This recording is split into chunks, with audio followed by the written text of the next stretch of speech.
Ici, c'est l'église où il y a eu la transfiguration.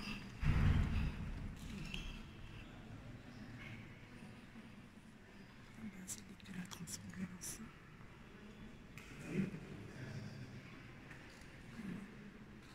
Jésus, avec les différents prophètes, avec ses apôtres, Jacques et Pierre.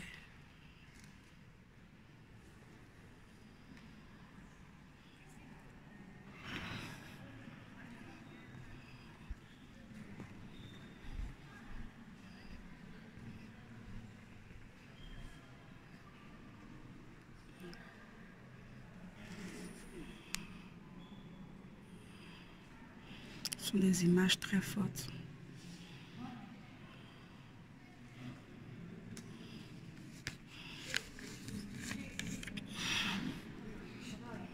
Comment elle a été construite.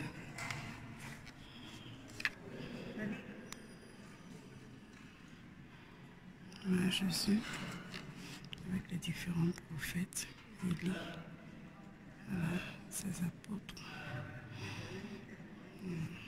Pierre, voilà, Moïse.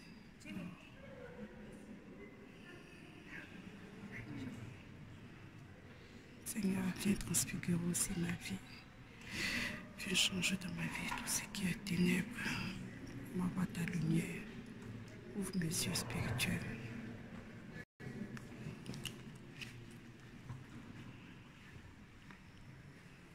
Viens donner la paix à la quotidien. Vous les reconnaissez? Oui. Les oiseaux là. Les pans. Oui, les pans. Alors, ils se transforment. C'est le symbole de la transfiguration. Et ils deviennent la beauté complète. Alors, We are closing. oui, thank you. On y va. Et puis au milieu, entre les deux, se trouve le calice de l'Eucharistie, avec le triangle de la Sainte Trinité en lumière. C'est pas blanc, c'est lumière. Lumière. Alors ça c'est la représentation, et puis de côté c'est la représentation, les peintures.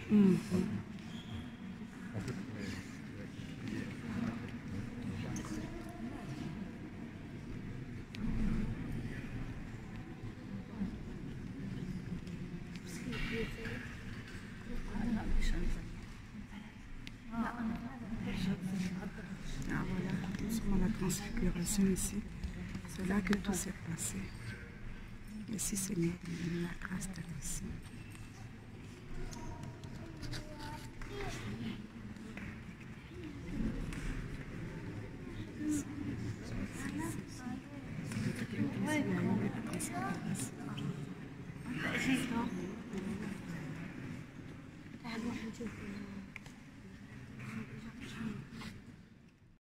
Sacrifice eucharistique pour la paix de notre pays.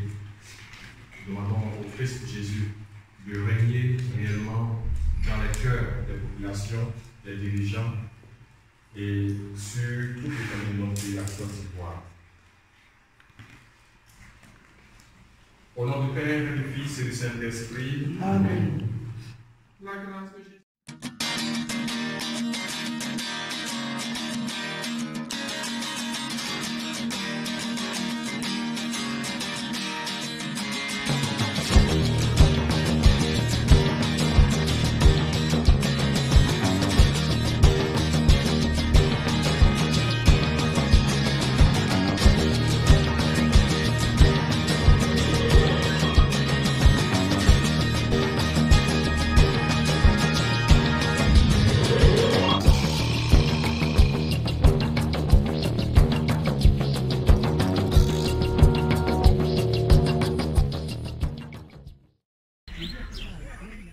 Pour le monde entier.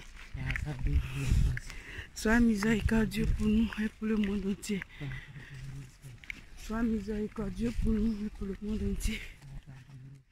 Bouge dans ma vie, bouge ici, bouge là, bouge ici, bouge là, Esprit de Dieu. La force vitale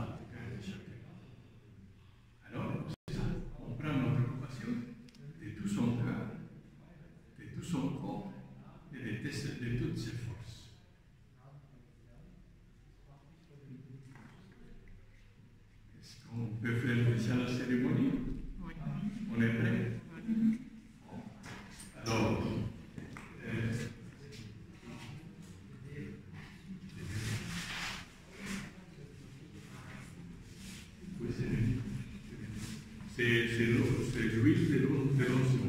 Alors, vous ne passez pas ici, le rouleau va vous toucher la tête, et puis continuez là-bas, et puis on vous fait l'onction dans les mains paumes de main. On va raconter ça à ce que...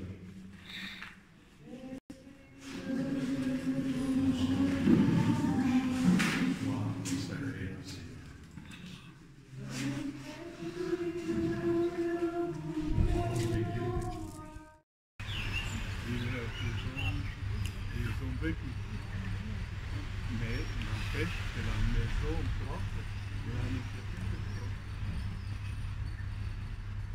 propre. Alors on va voir ces choses.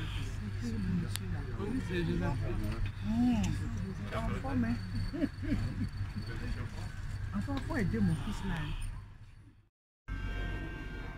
Nous venons faire l'angélus dans la maison de Marie, là où l'ange est venu la rencontrer pour annoncer qu'elle serait la mère du Seigneur. Prions.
In nomine Patris et Filii et Spiritui Sancti.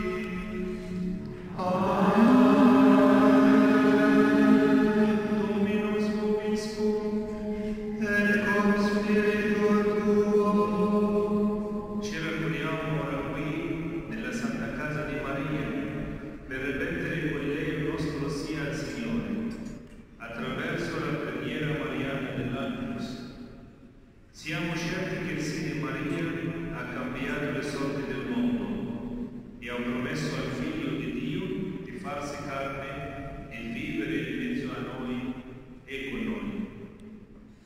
Vogliamo unirci a tutta la Chiesa, al Santo Padre Papa Francesco e a tutti coloro che si raccomandano alla nostra preghiera, per ringraziare il Padre del cielo per il dono del suo Figlio in mezzo a noi e per ringraziarlo anche per il dono della Vergine Maria, affinché con lei e insieme a lei possiamo diventare noi stessi strumenti della misericordia di Dio e che il suo amore arrivi fino ai confini della terra. Angelus Domini, Dei Nunziate Maria, et concepit Spiritus Sancto. Ave Maria, gratia plena, Dominus tecum, benedicta tu in mulieribus, et benedictus fructus ventris tui, Iesus. Santa Maria, Mater Dei, ora pro nobis peccatoribus, nunc et in hora mortis nostrae. Amen. Ecce ancilla Domini, Fiat secondo verbo. Ave Maria, gratia plena, Dominus tecum, benedicta tu in mulieribus, et benedictus fructus ventris tui, Iesus. Santa Maria, Mater Dei, priez pour nous pauvres pécheurs, maintenant et à l'heure de notre mort. Amen. Et verbo Que le Verbe se fait incarnat chair, est, et il a habité parmi nous. Ave Maria, gratia plena, Dominus tecum, Bénie benedicta en tu in toutes les femmes, et mulieribus, Jésus, et le fruit de benedictus vos fructus entrailles. ventris tui, Iesus. Sainte Marie, Mère de Dieu, priez pour nous pauvres pécheurs, maintenant et à l'heure de notre mort. Amen. Ora pro nobis Sancta Dei Genitri,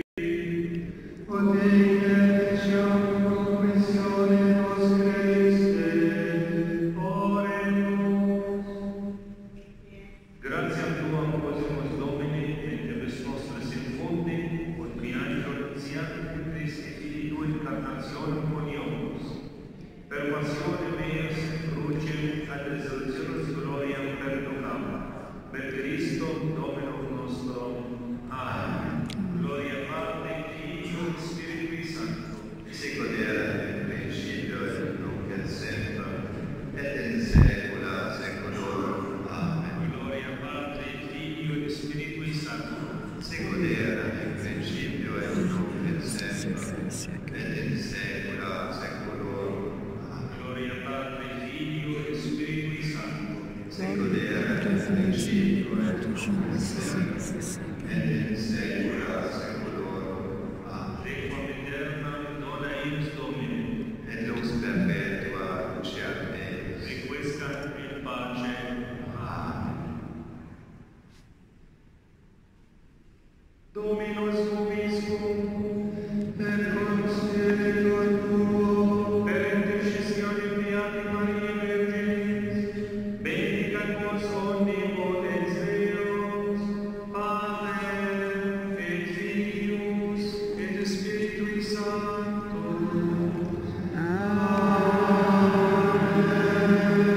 Ide in pace. Deo gratia.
commence maintenant là. Alors, on ne doit pas parler trop. On va faire de tout. Ici, c'est les rest house et aussi le restaurant. Alors, ici, on peut venir et puis rester la nuit ou comme on veut.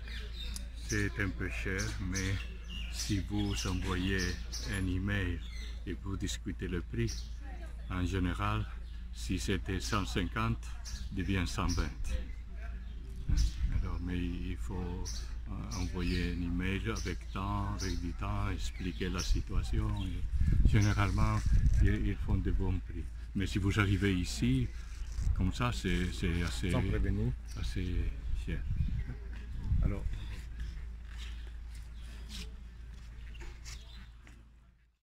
rester tout le temps vivant. Il n'y a pas eu d'interruption à Nazareth. Nous allons voir qu'à Capharnaüm, il y a eu un moment où le village a été abandonné et puis il ne restait plus rien. Mais ici, non. Ici, et puis à la basilique de l'Annonciation, évidemment, pendant la période musulmane, il y avait eu beaucoup de restrictions et de difficultés, mais ils sont toujours restés, les chrétiens d'ici. Okay? Alors, on va voir les 8 béatitudes. Moi, je ne vois pas les 8. Vous avez ici 3 et 3 de l'autre côté, 6 et une de ce côté et l'autre. Tu vois les piliers là? Non, en haut. En haut. Les très machins là. Vous voyez, il y a les cloches là. C'est une des béatitudes.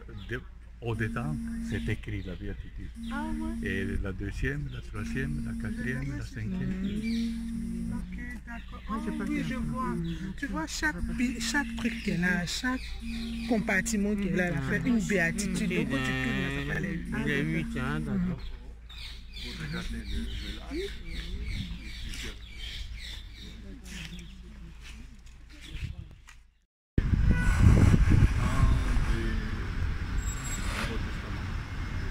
Et déjà, en dehors du village, maintenant on va retourner pour suivre le souk jusqu'à la basilique.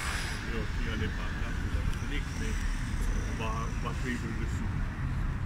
Et à ce moment-là, la fontaine était en dehors du village, à la sortie du village, et puis c'était un petit village, une cinquantaine de maisons, une cinquantaine de familles, au moment de la vie de Jésus. Mais ça avait commencé seulement une centaine d'années avant Jésus, que le Nazareth s'est repeuplé. Et pendant le temps de Jésus, la population a augmenté parce qu'on a commencé à construire des polices, ici à 5 km au sud de Nazareth. Alors, beaucoup de gens qui travaillaient là vivaient ici. Joseph et Jésus sont allés travailler là-bas, certainement.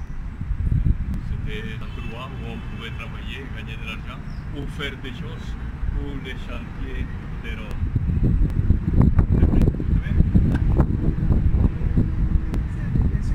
Vous êtes resté ici ou pas? La problème, c'est pas tellement. C'est mieux de regarder. Ouais. Bon, alors on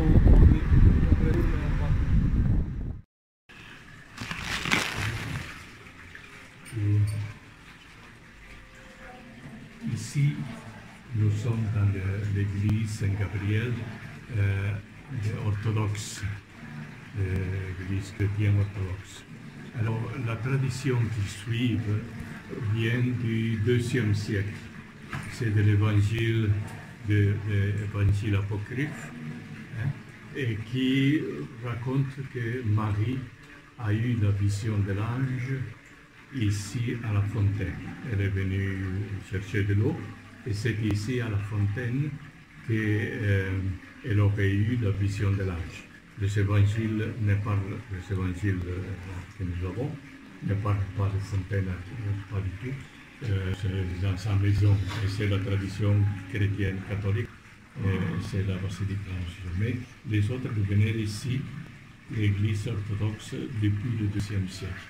Je vous expliquerai plus tard, parce qu'il y a un groupe qui peut entrer, comment le christianisme, dès le début, même avant Constantin, c'est permanent vivant ici.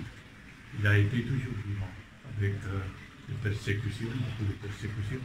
Et Nazareth était connue comme la ville des Juifs de Jésus. Vous raconterez l'histoire du Conon, un diacre, qui a été martyrisé et qui était de la famille de Jésus. Alors, ici, la fontaine est restée dans l'édifice. Évidemment, avant, il n'y avait pas d'église, il n'y avait rien. C'était simplement une fontaine. Ils vont venir chercher de l'eau, ou laver, ou des choses comme ça. Et l'eau coulait après en bas, où Paul VI est venu, et on avait la fontaine de Marie. Mais depuis lors, on a coupé l'eau, et puis ici, ça ne passe pas pour là. Alors là, il n'y a pas d'eau. Mais ici, c'est la fontaine de Marie. Et ils ont vous savez qu'ici, en Orient, on n'a pas d'image. Des images ont été interdites depuis bien longtemps. Alors, ils ont des icônes. Et normalement, quand on arrive ici, on salue ou on vénère l'icône. Et l'icône ici, évidemment, c'est l'ange Gabriel et Marie. Pour vénérer l'icône, on fait le baisser et avec les trois doigts, on fait, et puis on fait le signal, mais de l'autre côté, à droite et après à gauche. C'est la vénération des icônes. Et pour eux, les icônes, c'est plus que pour nous des images. Les images sont importantes pour nous parce que c'est un souvenir, ça nous rappelle quelque chose. Pour eux, les icônes, c'est un peu presque comme l'Eucharistie, c'est-à-dire une présence vive de Dieu dans les icônes. Alors, il y a quelques questions? Non? Bon, alors, on y va. Oui. Yeah. Alors, il y a une vingtaine d'années, la congrégation des légionnaires du Christ a acheté ce terrain. Et puis ils ont fait des excavations. Et ici à gauche, vous voyez un peu à gauche, c'est couvert avec des bois. À gauche des tôles, là. On fait des fouilles encore là. Alors là, ils ont trouvé une synagogue qui est du 1er siècle. Et dans les fouilles, ils ont trouvé aussi un hôtel. Une chose très exquisite, très rare, parce que c'était seulement à Jérusalem qu'on faisait les sacrifices. Alors qu'est-ce qu'ils faisaient ici, on ne sait pas. Alors cet hôtel-là, on l'a pris et il est au musée d'Israël à Jérusalem. Il est là dans le musée. Et là, c'est la synagogue qu'on peut visiter, mais on n'a pas le temps, elle s'est fermée encore, alors on ne peut pas attendre. Et puis, ils sont en train de construire tout ça va devenir un hôtel pour des pèlerins. C'est uni à Notre-Dame, c'est la même congrégation. Alors ils vont faire venir les pèlerins de là jusqu'ici et d'ici pour là. Alors comme ça, et ils vont ouvrir un restaurant. Et puis là en bas, on ne le voit pas avec les tamars, avec les palmiers, c'est l'église. Au fond, c'est à côté de la mer. Et c'est joli dans ce sens que ils ont l'hôtel, c'est un bateau. Ils ont fait un bateau et l'hôtel sert comme un bateau. Et on est à la messe et on voit comme si le bateau était sur la mer. Et puis il y a des cryptes là qu'ils ont excavés, et puis probablement c'était d'anciennes maisons des habitants d'ici. Et ici, vous voyez ce couvert là, en dessous il y a 4 mikvot. Mikva, c'est un endroit avec de l'eau de purification. Et ce qui est intéressant ici, c'est le seul dans le pays, et il y a une source qui vient d'ici de la montagne et remplit les bassins, les mikvot, remplis d'eau continuellement, sans toucher du fer ni quoi que ce soit pour les purifications. Alors, il y a 4. Ça veut dire qu'il y avait beaucoup de gens par ici pour avoir besoin des 4 lieux de purification à côté de la synagogue. Et puis, il continue à faire des excavations, des fouilles. On ne sait pas exactement qu'est-ce que... l'endroit, traditionnellement, pas de maintenant, il s'appelle Migdal, en hébreu. Magdala. Alors, avec les évangiles, on croit que c'est ici la ville de Marie-Madeleine. C'est possible. Jésus, probablement, il n'est jamais venu ici. En tout cas, aucune part c'est dit. Et puis, on verra dans le futur qu'est-ce qu'il... Parce que c'est pas seulement faire des fouilles, il faut que des techniciens viennent corroborer ce qu'ils disent qu'ils ont trouvé. Des historiens, des archéologues, et tout ça. D'accord? C'est pour Magdala. Alors, maintenant, on va au Kibbutz Guinozar pour visiter le bateau qu'ils ont trouvé il y a quelque temps. C'est ici, et un servant, où il n'y avait pas de prêtre dans le synagogue, il y avait des diacres, et puis venez avec le rouleau de la loi, de la Bible. Et puis, on lisait, et celui qui lisait commentait un peu.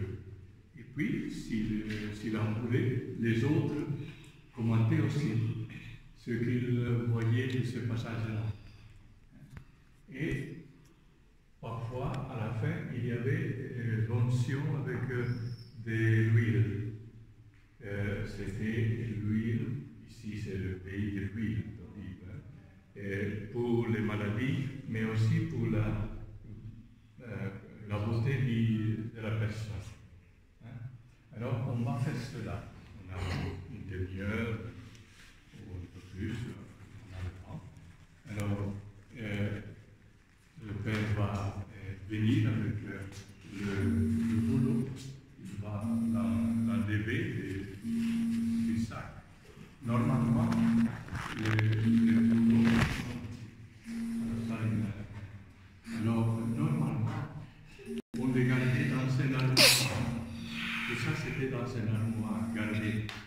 Et quand le rouleau était endommagé, alors on avait un coin fermé où on les jetait parce qu'on ne pouvait pas détruire ni brûler les rouleaux de la loi.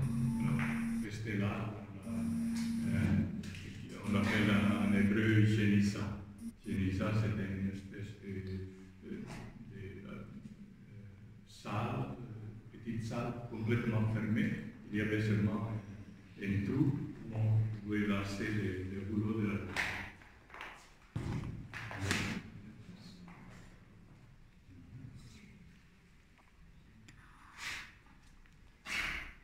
Puis il a enlevé le rouleau. Ça, c'est sacré, c'est le Torah. Et puis, il ouvrait le rouleau. Il n'y avait pas de livre, c'était des rouleaux. On les ouvrait. Et puis, vous voyez, c'est écrit, on peut regarder après. Alors, ici à la synagogue, il venait de Pharmacie. Alors il est arrivé, évidemment, on le connaissait, et on lui a dit s'il voulait faire la lecture.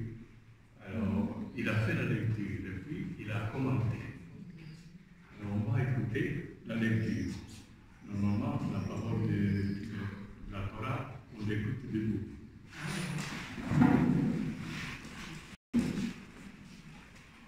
Il vint à Nazareth où il avait été élevé.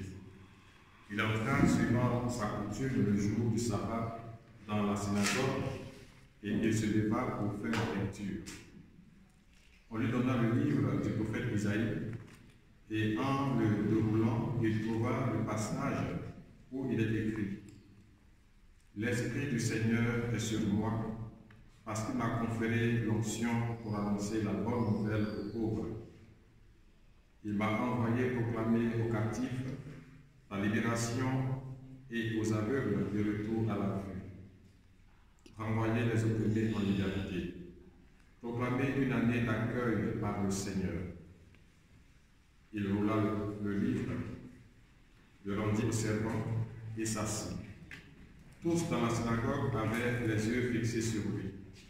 Alors il commença à leur dire « Aujourd'hui, cette écriture est accomplie pour vous qui l'entendez. » Alors vous avez les deux pas, ou les trois pas. On lui donne, il ne vient pas avec son boulot.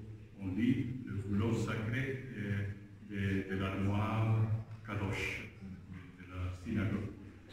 Il lit ce qui est écrit. Et puis, une fois qu'il a dit, on s'assoit.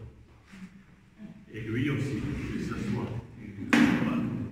Alors, il s'assoit.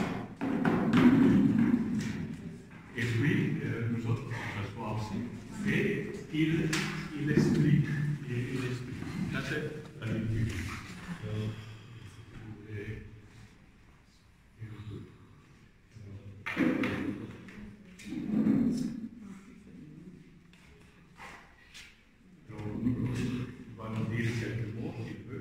Puis chacun de nous peut interpréter la parole de Dieu. Alors, dans ce passage, le Seigneur nous montre qu'on ne peut pas agir au nom de Dieu sans avoir au préalable son esprit. Voilà. Jésus lui-même, qui est Dieu, nous donne l'exemple et nous donne, je veux dire, le chemin à suivre.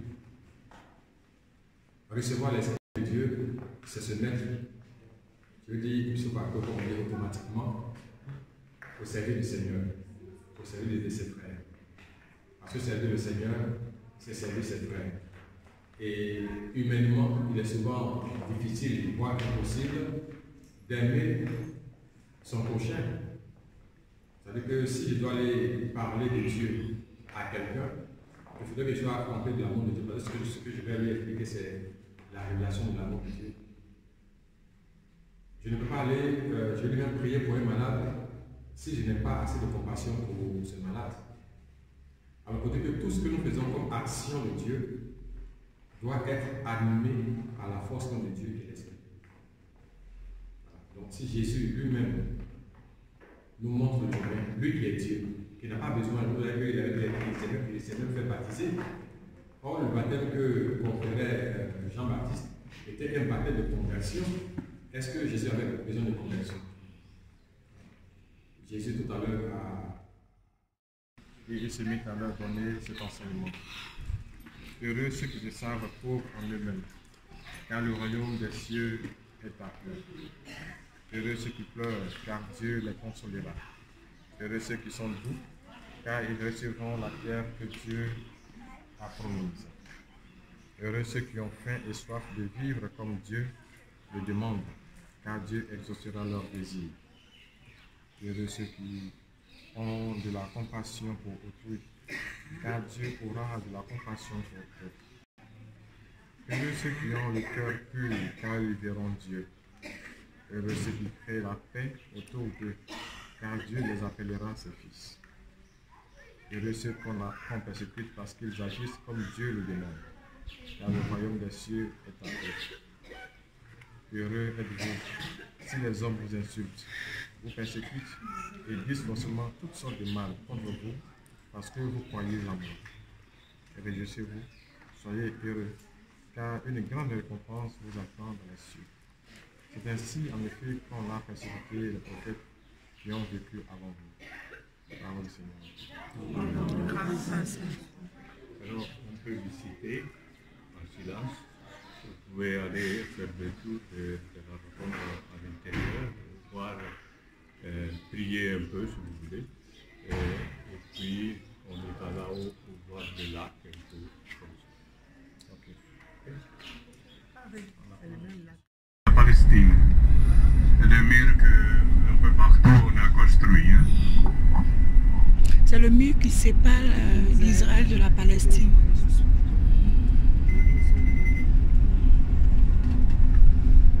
Le roi alla à Gabaon pour y sacrifier, car le plus grand haut lieu se trouvait là. Salomon a offert 1000 holocaustes sur cet autel. À Gabaon, Yahvé apparut la nuit en songe à Salomon. Dieu dit, « Demande ce que je dois te donner. » Salomon répondit, « Tu as témoigné une grande bienveillance à ton serviteur David, mon père. Et celui-ci a marché devant toi dans la fidélité, la justice et la droiture du cœur. Tu lui as gardé cette grande bienveillance et tu as permis qu'un de ses fils soit aujourd'hui assis sur son trône. Maintenant, Yahvé, mon Dieu, tu as établi roi ton serviteur à la place de mon père David, et moi je suis un tout jeune homme. Je ne sais pas agir en chef. Ton serviteur est au milieu du peuple que tu as élu, un peuple nombreux, si nombreux qu'on ne peut le compter ni le recenser. Donne à ton serviteur un cœur plein de jugement pour discerner entre le bien et le mal, car il pourrait gouverner ton peuple qui est si grand. Il plut au regard de Yahvé que Salomon ait fait cette demande à Yahvé. Et Yahvé lui dit, parce que tu as demandé cela, et que tu n'as pas demandé pour toi de longs jours, ni la richesse, ni la vie de tes ennemis, mais que tu as demandé pour toi le discernement du jugement, voici ce que je fais. Ce que tu as dit, je te donne un cœur sage et intelligent, comme personne ne l'a eu avant toi, et comme personne ne l'aura après toi. Et moi-même, ce que tu n'as pas demandé, je te le donne aussi. Une richesse et une gloire comme à personne parmi les rois.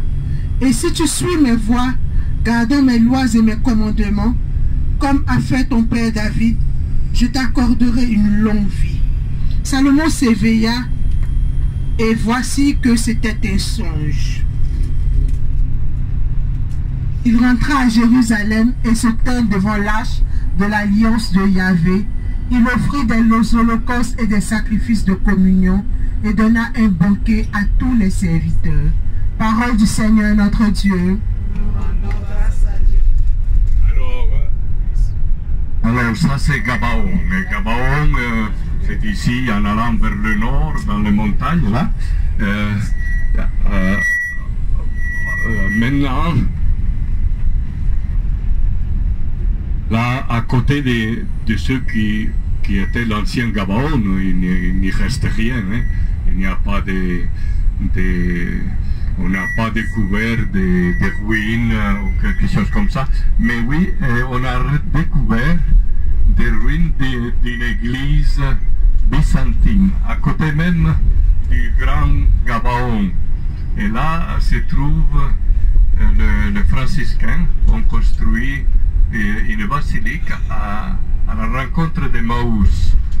Vous savez, on discute beaucoup où se trouve Emmaüs, parce que il y a la tradition à 4 endroits. Un premier endroit, c'est l'Emmaüs Sipolis, tout près de la Trône que nous venons de passer, mais qui est très loin. C'est 60 stades, alors c'est bien loin là. Il faut beaucoup d'heures pour y arriver. Et puis, il y avait l'Emmaüs que les croisés ont développé. Et c'est Abu Ghosh. Abu Ghosh était considéré aussi Emmaüs. Et il y avait cet Emmaüs-là à Gabaon, à Koubaïbé, où se trouve maintenant la basilique des franciscains, qui est à 6 km de Jérusalem. Et puis il y a un quatrième Emmaüs qui se trouve à la sortie de Jérusalem en allant vers sud, dans le chemin d'Abu Ghosh, à mi-chemin entre Abu Ghosh et Jérusalem.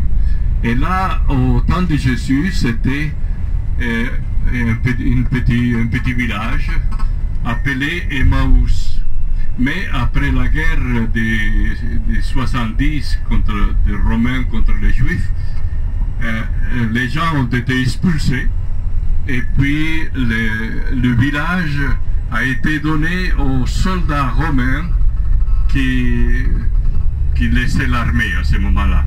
Alors ils sont peuplés, ceux qui étaient appelés à ce moment-là Emmaüs, et ils ont changé le nom.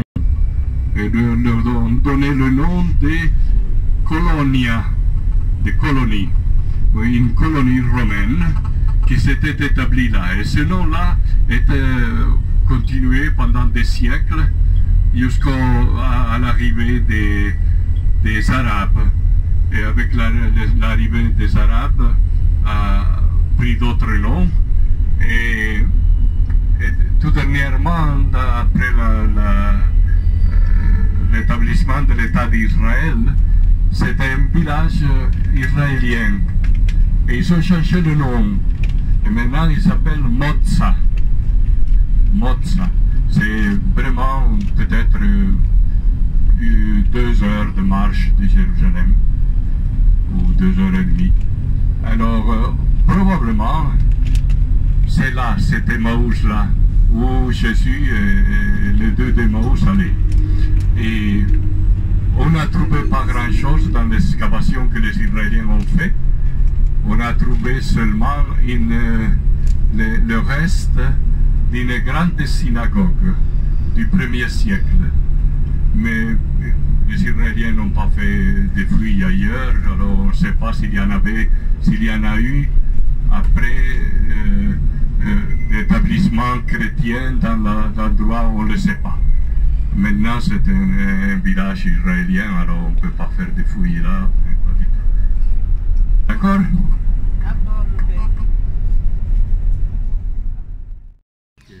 la Bible, il appelé Génésaret. Et c'était la plaine la plus riche. C'est une île, on produit de tout là. Maintenant, c'est un kibbutz juif, là. C'est le kibbutz d'Inossa. Magdal se trouve de l'autre côté. On ne sait pas si c'est aussi Marie-Magdalène ou c'est simplement une supposition.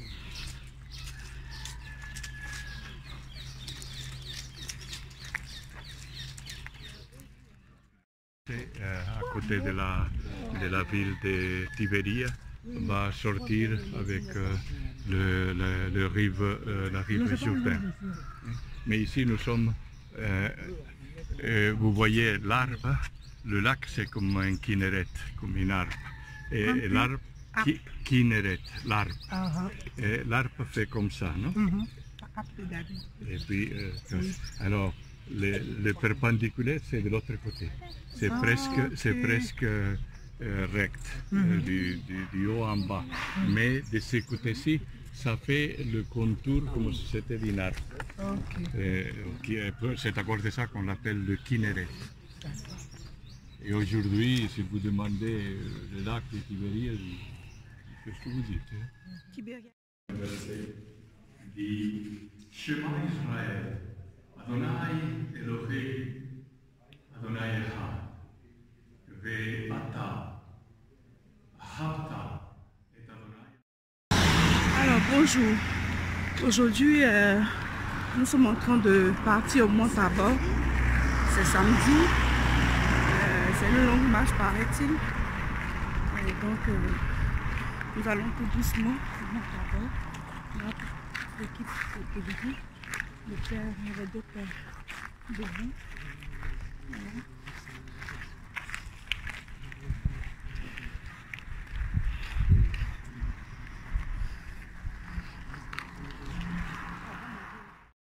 Et puis, ça a été détruit et en 350, il y avait un hôtel qui était la roche où on disait que Jésus avait médité.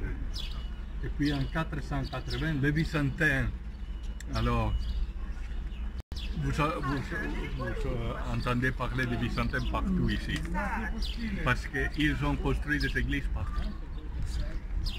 Et beaucoup de moines, des couvents, des eremites et tout ça, c'était... Mais malheureusement, en 614, les Perses sont venus et ils ont tout détruit à Jérusalem. Ils ont laissé seulement la basilique de la Nativité à Belém, parce qu'on avait peint dans la basilique les trois rois mages.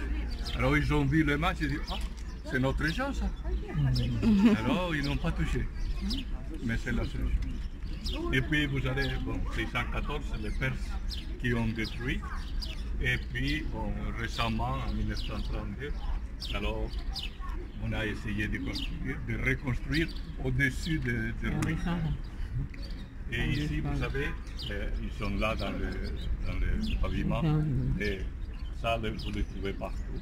Ça, c'est l'icône de l'Eucharistie. Ça, vous le trouvez partout. Ça, c'est l'icône de l'immortalité. Elle est là, à gauche de l'autel. Et ça aussi, la lutte entre le mal et le bien, l'immortalité et la mort.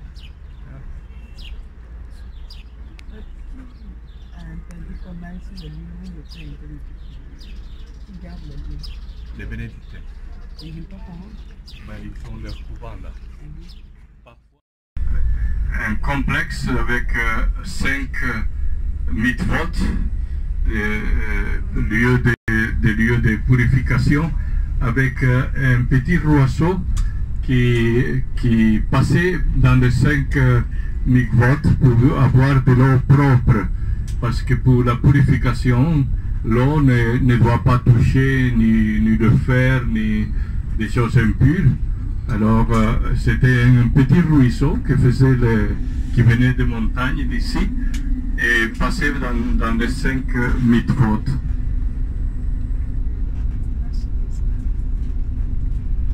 Donc Marie de Magdala, c'est ici qu'elle était. Bon, c'est une possibilité. Ils ont dit Marie de Magdala. Oui, on dit que c'était d'ici. Mais en hébreu, Migdal, ça veut dire la tour. Alors, est-ce que c'était ici la patrie de Marie-Magdalène ou c'est... On n'est pas sûr, mais c'est une possibilité.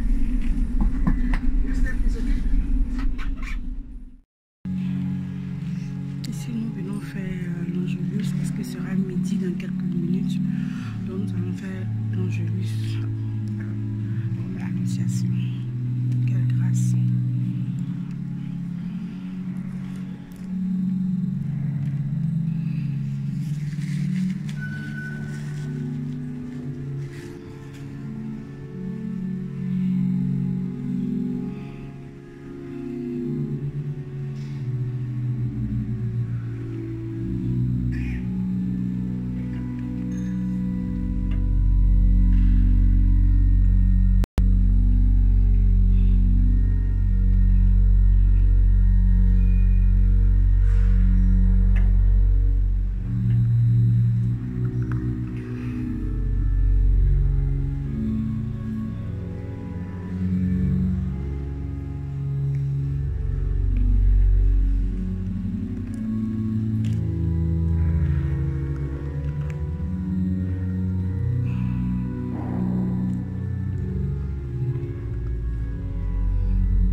25. Voici de quelle manière habita la naissance de Jésus-Christ. Marie, sa mère, ayant été fiancée à Joseph, se trouvant enceinte par la vertu du Saint-Esprit avant qu'ils puissent habiter ensemble. Déjà, son époux qui était un homme bien et qui ne voulait pas faire de famille, se proposant de rompre secrètement avec elle. Comme il y pensait, voici qu'un ange du Seigneur a vu un songe et dit, Joseph, fils de David, ne crains pas de prendre avec toi Marie ta femme, car l'enfant qu'elle a conçu vient du Saint-Esprit. Elle enfantera un fils, et tu lui donneras le nom de Jésus. C'est lui qui sauvera son peuple de ses péchés. Tout cela arrivera afin de s'accomplir ce que le Seigneur avait annoncé à nos prophètes. Voici la Vierge sera enceinte. Elle enfantera un fils et on lui donnera le nom de Emmanuel, ce qui signifie Dieu avec nous. Joseph s'étant réveillé, tout ce que l'ange du Seigneur lui avait ordonné, et il prit sa femme avec lui. Mais il ne la connut point jusqu'à ce qu'elle pût enfanter un fils auquel il donna le nom de Jésus. Alors, au nom de Jésus, nous rendons grâce. Alors, il y a plusieurs choses qui vont bien avec le village de cette époque. C'est-à-dire la malédicence était partout. Cette époque. Alors, le racontage, ça libère le monde. Ça s'est propagé. Alors, il y a eu un moment où Joseph a dit, qu'est-ce qu'il faut faire? And it was connected straight to the mikveh. Can everybody say the sister, the big water reserve? So in the old days, you would have water coming from the roof, filling this cistern, and then it would go straight to the mikveh, to the ritual. Officiellement, ils avaient été engagés. Alors, comment faire? Et puis, comme partout dans la Bible, c'est toujours par des songes ou par des anges. Et c'est par un songe que Joseph reçoit 3 indications. L'enfant qui va naître doit être appelé Emmanuel. C'est pas un nom commun, c'est un nom spécial. Dieu avec nous. Elle, c'est le nom de Dieu. Im, c'est la préposition im, avec nous. Il est avec nous. Deuxième, toi, c'est toi qui vas prendre l'initiative. C'est pas Marie. Alors, c'est Joseph qui prend l'initiative. Il reçoit. Et alors, à ce moment-là, Marie a laissé le vivre là-bas. Et elle est venue vivre ici. Ils ont fait la cérémonie officielle. Et elle est venue vivre ici. Vous voyez? Une chose se voit d'une autre façon quand on a été sur place. Alors c'est ici, dans ce coin. Pas en haut, ça n'existait pas. C'était ici en bas. Non, je n'ai pas la Joseph. Oui, là, c'est pourquoi on a lu ici, dans le vitrail, le songe de Joseph. Ça va? Il y a des questions? Quelle prière on peut faire ici, mon père? Hein? Quelle prière on peut faire ici? Quelle prière on peut faire ici? Bon, avant, on faisait la prière à la bonne mort. Saint Joseph, le patron de la bonne mort. La bonne mort, ok. Gloria avec la grâce. On faisait cette prière. C'est de la route.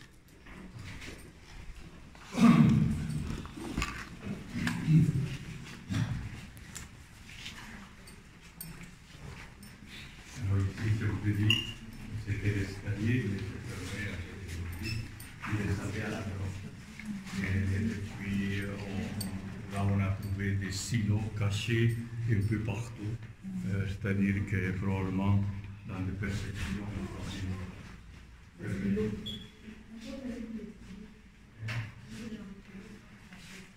des silos. Non, pas de l'eau. Silos. Silos, c'est un lieu où on garde des fruits, des choses. Ce sont des silos. Greniers.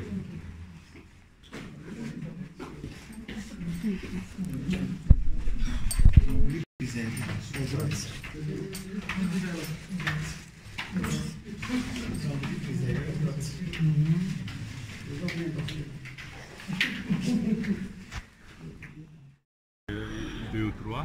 Et puis, on recommence ici avec Andorra et puis le Vatican.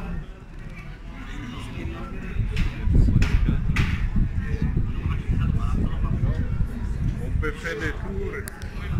On peut faire le tour et vous voyez.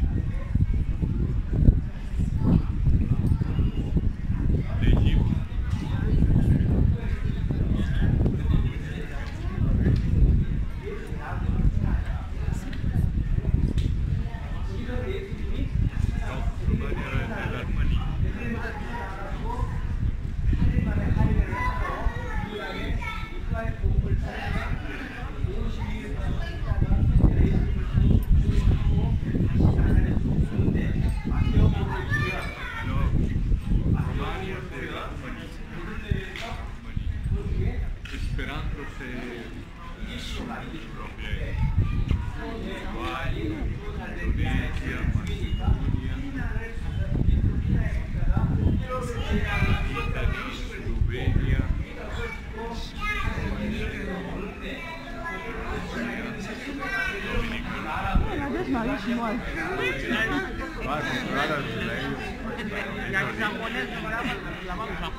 Oui, c'est l'Angleterre. L'Angleterre, c'est le pays de Galles. Scotland.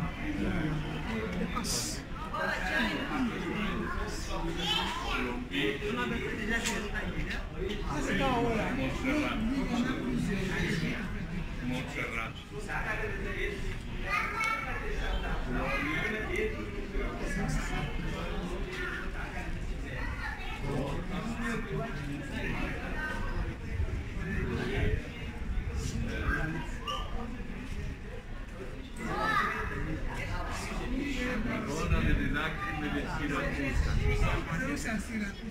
En Italie, c'est la Vierge qui est apparue à Syracuse quand le terremoto qui a tué beaucoup de gens à Syracuse.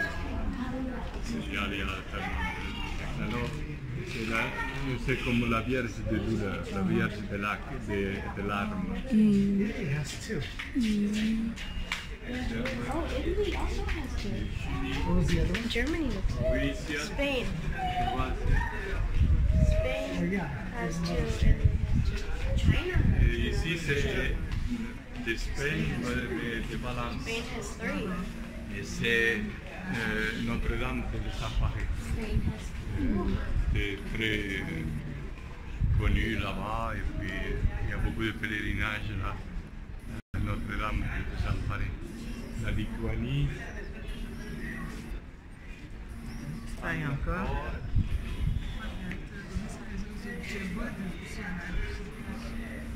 Espagne, là, c'est où?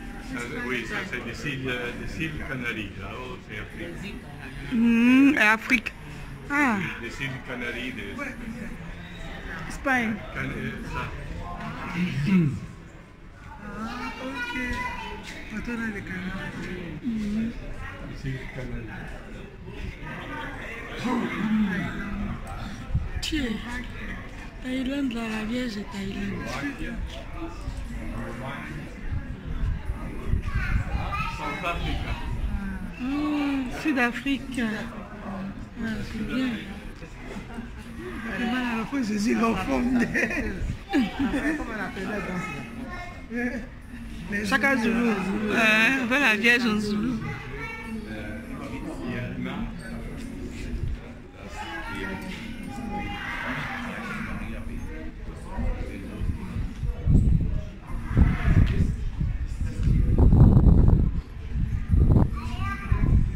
Sri Lanka, quindi hai saltato giù.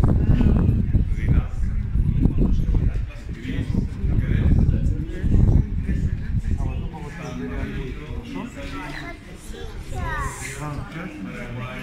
Came and measured the window and said, okay, that's where it's going to be. Keep it right up. That's right.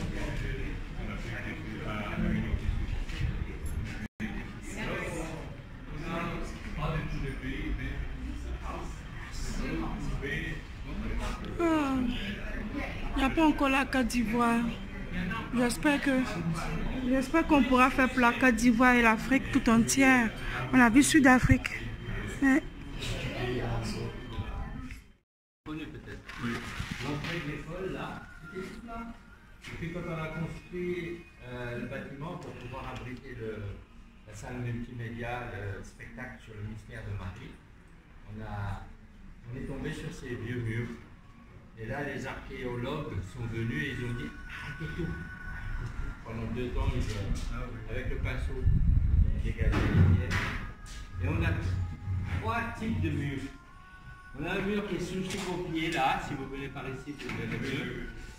C'est un mur qui a 3000 ans d'histoire. Il date de roi Salomon, du premier temple de Jérusalem. 3000 ans. Même âge que le Kotel, on pourrait dire. Et puis ça, ces petits murs, c'est sous-bassement qu'on voit là, c'est pas la maison, ils n'habitaient pas dedans. Et il y avait un beau plancher en bois, sans doute, dessous, ou en terre, je ne sais pas. Mais là, il y avait une trappe qu'on ouvrait, qu'on descendait dans ce trou-là. Vous avez vu qu'il y avait un trou creusé. Je vais l'allumer. Vous le verrez. Vous le voyez là? Il y a un trou ici. Il y a un gros trou. Ouais. C'était un silo à grains, un silo à nous pour stocker la nourriture dedans. Mais d'après l'archéologue, elle m'a dit ça pouvait aussi servir de cachet. Parce que la ville de Nazareth était un petit village. Que peut-il sortir de bien de Nazareth? On dit Nathanaël dans la Bible, il dit ça. Et c'est un petit village, il y avait une 40aine de maisons, pas plus, une 40aine de familles qui habitaient là. Et dans une maison comme celle-ci, habitaient 20 personnes au moins. D'après les réserves de nourriture, il y avait au moins 20 personnes. Grand-père, grand-mère, tonton, les enfants, un peu comme le village africain. Même la belle-mère était là. Et donc, ça faisait 800 personnes dans le village, vous voyez?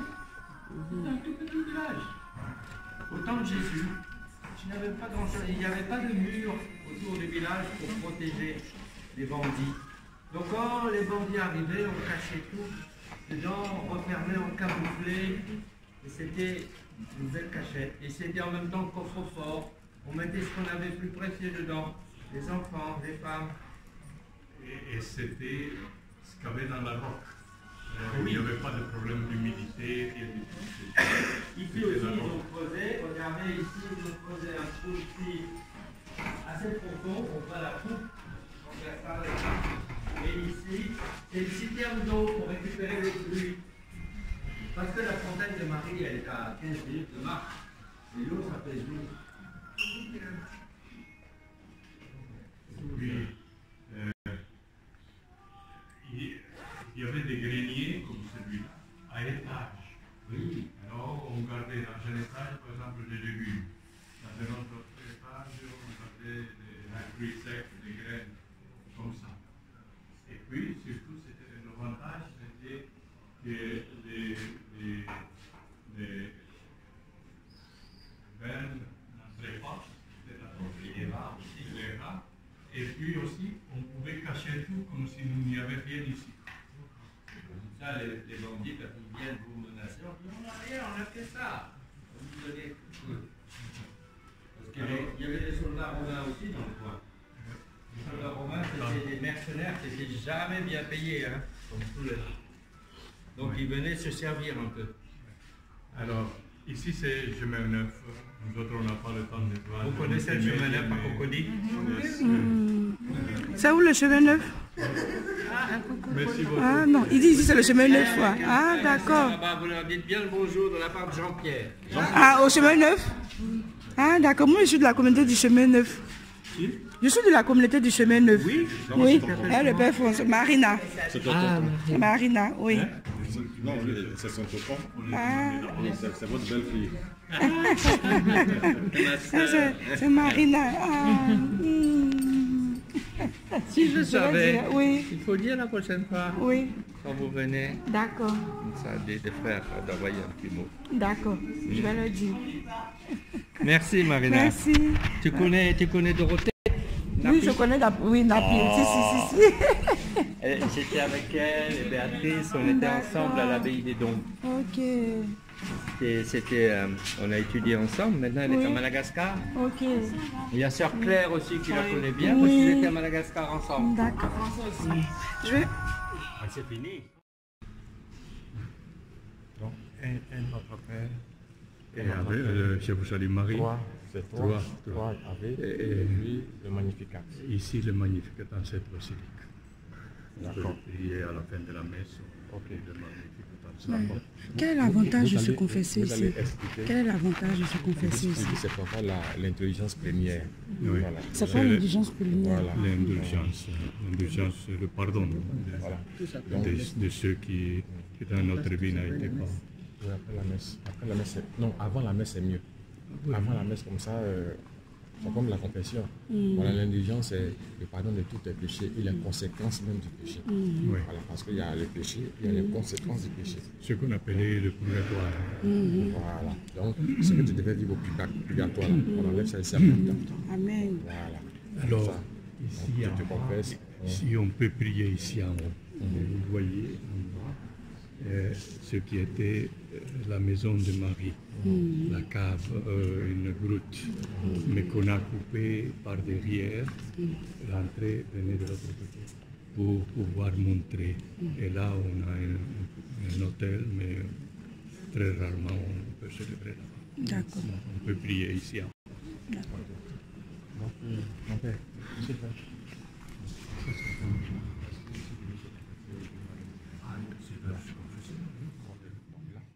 Proclamire cocinea, Finis laris arundire ut nos corone gloria. Amen. Et benedictis nostrum regale et capitine et consulistis filiam corona, ectes coronam de Spiritus, ore nostrum verbatum Deum, oremus, Deus Filii,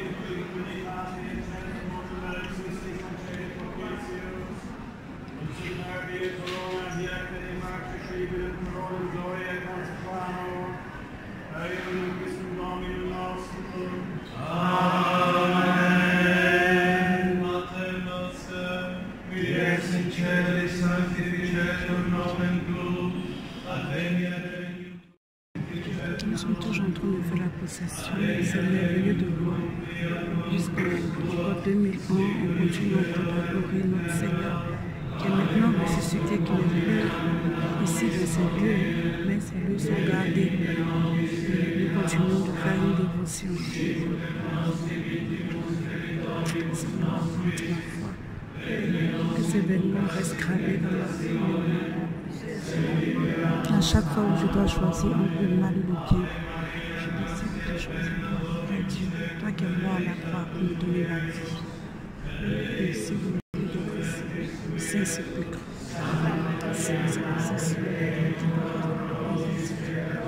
qui me recrée, qui me recrée, une nouvelle vie. Merci, Jésus. Merci.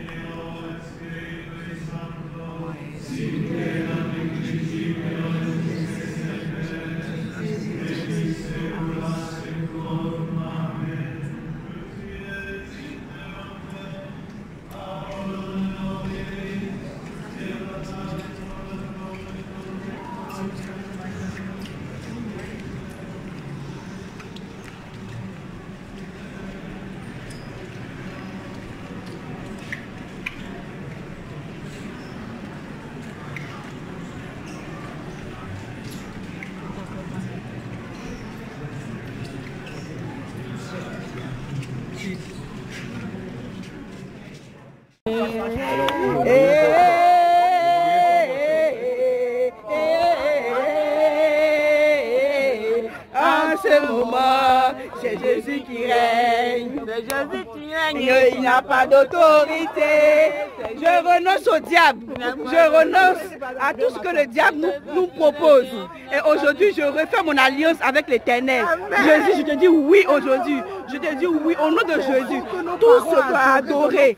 Je brise tout esprit dans ma vie. Je brise tout esprit de mari de nuit. Je brise tout ce que le diable a sémé dans ma vie qui fait que je ne peux pas être heureuse. Je ne peux pas heureuse. Je brise tout esprit de mari de nuit, tout esprit de femme de nuit. Je brise tout esprit mauvais dans ma vie. Partout où mon nom a été évoqué pour guider dans ma vie, tout ce qui est mauvais, je brise cela au nom de Jésus. Toutes les grâces que j'ai reçues lors de mon baptême, je les renouvelle maintenant au nom de Jésus. Oh Seigneur, tu me positionnes maintenant. Merci de ce que tu crées encore, tu refais encore l'alliance avec moi. Oh merci, tous ces mariages spirituels. Voilà, je trempe mon alliance. Je trempe mon alliance. Je trempe mon alliance dans cette eau du Judée afin de débarrasser de tous les mariages que j'ai reçus. Tout ce qui a été beau, qui m'a rendu malheureux, Seigneur. Je me libère de cela, de tous les démons que j'ai reçus. Maintenant, je me libère de tout ça au nom de Jésus. Oh Seigneur, merci. Merci Seigneur, c'est un grand jour pour moi. Parce que à travers cette messe, j'ai senti la colonne descendre sur moi. C'est que tu dis, tu es ma fille, je t'aime. Je t'aime Seigneur, moi aussi je t'aime. Moi aussi je t'aime Seigneur, je t'aime. C'est pourquoi aujourd'hui, je te dis, je n'accorde aucun, je n'accorde rien à quelqu'un d'autre ce n'est qu'à toi. Je te choisis comme mon maître, comme mon sauveur. Je te choisis comme mon berger. Je te choisis comme mon maître. Merci Seigneur, merci. En eux-mêmes, si Jean n'était pas le Messie. Jean s'adressa alors à tous. Moi, je vous baptise avec de l'eau, mais il vient celui qui est plus puissant que moi. Je ne suis pas digne de défaire la courroie de ses sandales. Lui vous baptisera dans l'Esprit Saint et dans le feu. Comme tout le peuple se faisait baptiser et que Jésus priait, après avoir été baptisé lui aussi, alors le ciel s'ouvrit. L'Esprit Saint descendit sur Jésus sous une apparence corporelle comme une colombe. Du ciel, une voix se fit entendre. C'est toi mon fils, moi aujourd'hui je t'ai engendré. Veuillez vous lever. Acclamons la parole de Dieu. Louange à toi, Seigneur Jésus.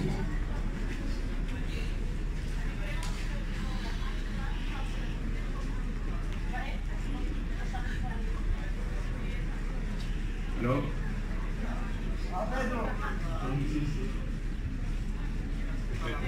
vous avez l'idée d'un Jourdain énorme. Depuis des années, il y a presque pas d'eau. Parce qu'on a pris toute l'eau du lac de Galilée pour irriguer jusqu'au Negev. Alors, le fleuve est devenu une petite rivière. On peut traverser presque. Alors, mais ça c'est personne. Alors, l'évangile d'aujourd'hui commence pour nous dire, c'est l'évangile de Saint-Luc. Commence pour nous dire que les gens venaient auprès de Jean-Baptiste et ils étaient en attente. Et imagine que nous aussi nous sommes en attente. Qu'est-ce que nous sommes en attente? Est-ce qu'il y a quelque chose de particulier que chacun de vous attend? Est-ce qu'il y a une chose plus générale? Je suppose que les deux. Il y a quelque chose que chacun de vous attend. Et en fait, l'évangile nous dit que les uns ont commencé à demander à Jean, et moi, je suis un soldat, qu'est-ce que je dois faire? Et l'autre, quelqu'un attend. Et nous autres, nous sommes en attente. Mais nous sommes en attente, vous êtes en attente aussi comme groupe. Vous savez vos itinéraires de groupe, vous savez l'attente quelque chose d'important pour le groupe. Alors, tout cela, il faut le vivre ici. C'est le moment de le vivre. Il s'était en attente. Et puis, il se demandait, est-ce que Jean, ce ne sera pas lui le Messie? Nous avons toujours cette image de que c'est lui qui nous guide, c'est lui que nous suivons. Il est beaucoup plus. Et parfois on confond. Alors Jean lui a dit, moi, je vous baptise seulement dans l'eau. Mais il vient, c'est lui qui est plus puissant que moi. Et je ne suis pas digne de faire la courroie de ses sandales. Il vous baptisera dans l'Esprit Saint et dans le feu. Et ça, c'était très simple. Ici, on voit les différentes délégations qui sont en train de partir déjà pour les différentes visites. Voilà, le cas vient de chercher. Et là, voilà la délégation maintenant ivoirienne qui sort. Bonjour maman. Ok, là c'est l'hôtel 5 étoiles, nous sommes logés. Voilà. Donc chacun voilà, rejoint son car dans les différents pays présents ici.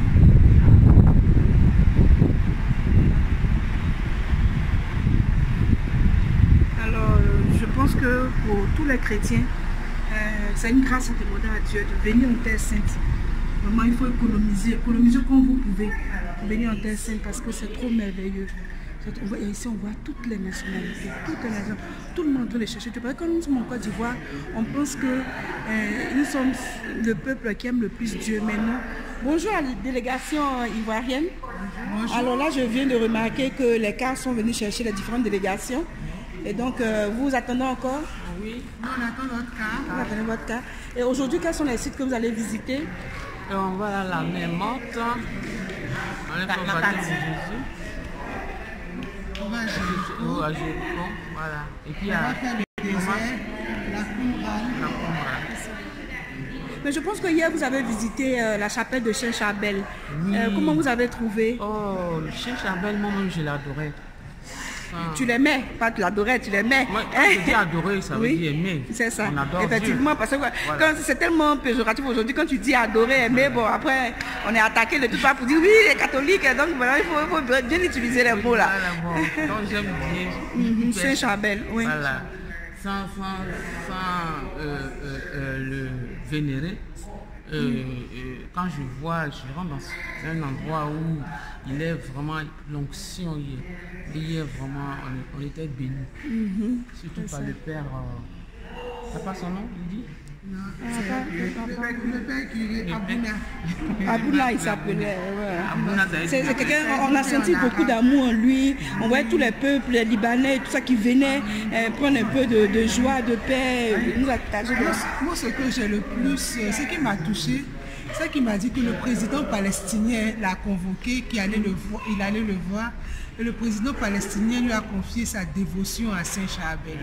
Et ensuite, après ça, il a renommé la rue sur laquelle est situé leur sanctuaire. Il a renommé la rue Saint Charbel. Et en plus, il a offert un terrain pour agrandir leur monastère. J'ai trouvé que c'était fantastique. Et il a appelé l'Abouna qui dirige l'oratoire de Saint Charbel pour venir bénir sa maison. Et ensuite, à la Pâque, il leur offre toujours un paquet de Pâques, des œufs de Pâques. Vraiment, j'ai trouvé ça fantastique pour un président. C'est ça. Merci. Mais est-ce que vous avez un mot à annoncer encore à tous nos frères et sœurs qui hésitent, qui se disent que bon, la Terre Sainte, c'est pas vraiment nécessaire et tout parce qu'on a tout dans la Bible. Est-ce que vous avez un mot à leur endroit? Oui, j'ai un mot. Je leur dirais que la Terre Sainte, c'est la terre du 5e évangile. La Terre Sainte, c'est la terre où on fait l'expérience du Christ. On lit quelque chose, mais peut-être que visuellement, on n'a pas un support à mettre sur ce qu'on lit et on se dit peut-être que c'est une légende. Mais quand on arrive ici, on voit que c'est une réalité. C'est quelque chose de concret. On met les pas dans les pas de Jésus. On voit tout ce que la Bible nous dit. On ne peut jamais repartir comme on est venu. Alors à tous ceux qui hésitent, je leur demande de venir faire ce pèlerinage. Et la particularité de notre pèlerinage, on n'est pas nombreux. Donc on a le temps de poser des questions au guide. On a le temps de prendre des temps de prière sur les sites. On a le temps de poser des questions. On a le temps de visiter des sites que personne, les autres groupes qui sont nombreux, ne peuvent pas visiter. On a le temps aussi de développer une relation fraternelle, familiale avec les autres pèlerins. Et je pense que ça, c'est nécessaire et ça fait la différence entre les autres pèlerinages. Donc à tous ceux qui hésitent, je leur demande de ne plus hésiter et de commencer à mettre l'argent dans la tirelire et le Seigneur fera et vous serez en terre sainte. On vous attend pour une organisation encore plus meilleure. Merci. Merci. Là, nous sommes au désert.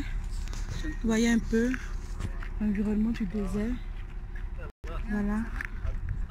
Et qu'est-ce qui s'est passé aussi au désert? Pourquoi nous visitons aujourd'hui le désert? Pour avoir une vue du désert. D'accord. Parce que la Bible parle de plusieurs déserts. Il Oui. a voulu nous montrer comment on se présente le désert. C'est ça, c'est ça. Ah, c'est magnifique, c'est magnifique. Ah. Souvent aussi, le Seigneur nous rejoint dans le désert de notre vie. Je me rappelle une amie qui disait toujours qu'elle avait cette parole de connaissance qui sonnait dans son cœur, qui disait « Je te conduirai au désert et je parlerai à ton cœur ». Donc Seigneur, nous nous disposons aujourd'hui afin que tu puisses parler à nos cœurs dans ce désert.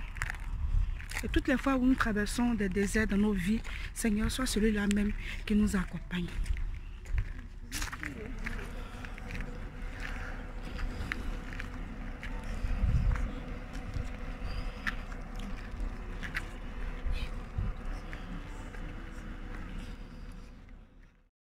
Bonjour Madame Ingesan Yassé Lydie, c'est vous qui avez initié justement ce pèlerinage. Est-ce que vous pouvez nous dire d'où vient cette idée d'emmener les chrétiens de Côte d'Ivoire en terre sainte?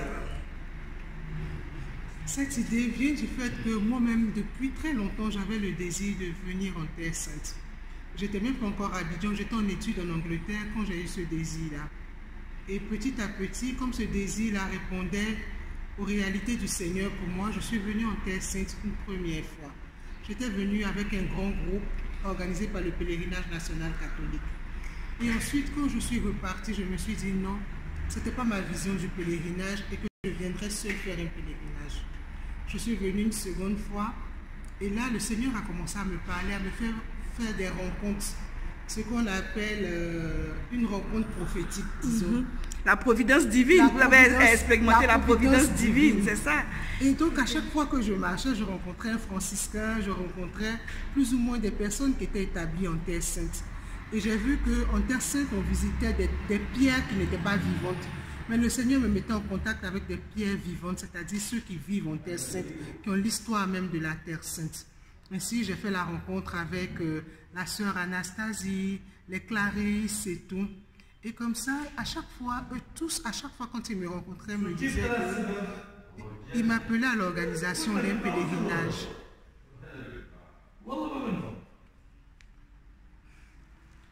Oui, Lydie, on t'écoute. Hein? C'est vrai que c'est l'organisation de l'hôtel. Et comme ça, petit à petit, l'un dans l'autre, j'ai commencé à venir avec une première personne. Ainsi de suite, chaque fois que je venais, il y a quelqu'un qui venait avec moi. Et j'ai vu que la prophétie du Seigneur qu'il avait donnée est en train de se réaliser petit à petit. Et à la fin, il y a deux frères franciscains qui m'ont dit, mais ma soeur, tu vois que le Seigneur veut que tu fasses connaître sa terre, la terre où il est né et où il a grandi. Et dans mes rencontres, j'avais fait la lecture d'un document qui me disait que chaque chrétien a deux patries. Sa patrie de naissance est la terre sainte. Mais ce jour, quand j'ai lu cette phrase-là, mon âme s'est accrochée à cette phrase-là pour dire que tout chrétien a deux patries. Ça résonne dans ton cœur comme si c'est le Seigneur qui te parlait là précisément. Tout à fait. Okay. Et donc je me suis dit, il faut que je fasse connaître aux chrétiens cette deuxième patrie-là.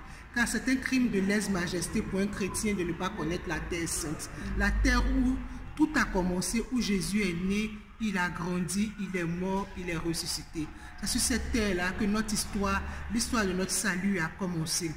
Et avec moi, j'ai eu une équipe de franciscains qui sont les gardiens de la Terre Sainte. Donc, qui peut mieux nous parler de cette terre que les franciscains qui sont venus, qui ont connu le martyre en Terre Sainte, qui ont fait des fouilles archéologiques, qui sont les détenteurs du savoir de la Terre Sainte, qui possèdent les clés de tous les sanctuaires de la Terre Sainte. Et c'est comme ça qu'est né ce pèlerinage. Et ensuite, les contours ont commencé à venir, comme quoi il ne fallait pas qu'on soit un groupe de 100 personnes ou de 80 personnes, mais il fallait qu'on soit un noyau maximum de 20 à 25 personnes et que l'on arrive en Terre Sainte et qu'on prenne du temps pour visiter les lieux, on prenne du temps pour s'imprégner parce qu'en fait les autres courent sur les sites, mais nous prenons le temps d'avoir une explication, de prendre un temps de recueillement, de prier. Et surtout les possessions, ah non, j'ai adoré. On a fait la possession au Saint-Sépulcre et hier nous avons fait aussi la possession pour aller à la Nativité, à la grotte. Et cette grotte-là, les gens mettent des heures, la queue est longue. Mais nous avons eu la grâce en moins de 5 minutes de faire la possession, de rentrer et adorer le Seigneur, l'enfant Jésus, comme les rois mages l'ont fait dans les temps jadis. C'était trop merveilleux. Okay. Merci Lydie. Je vous en